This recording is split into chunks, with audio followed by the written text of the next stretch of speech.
वर्तुळाचं क्षेत्रफळ आयताच्या क्षेत्रफळा इतकं आहे. त्या वर्तुळाचा व्यास आयताची लांबी 140 मीटर असल्यास आयताची लांबी 140 मीटर आहे, याचा अर्थ वर्तुळाचा व्यास सुद्धा व्यास हा व्यास सुद्धा 140 मीटरचा आहे म्हणता येते.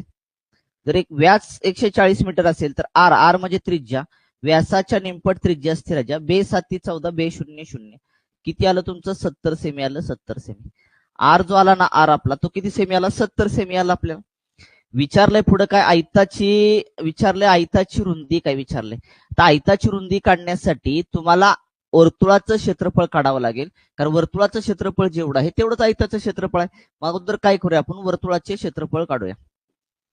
वर्तुळाचे क्षेत्रफळ बरोबर.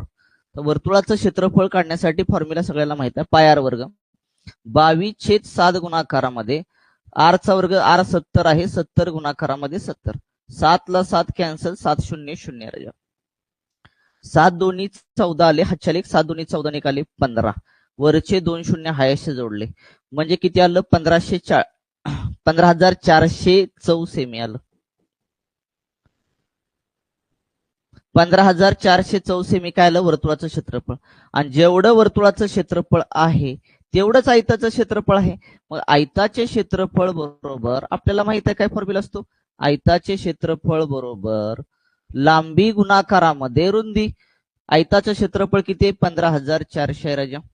लांबी आपल्याकडे किती 140 आहे. रुंदी आपल्याला माहित नाही बी मानावी लागेल तुम्हाला.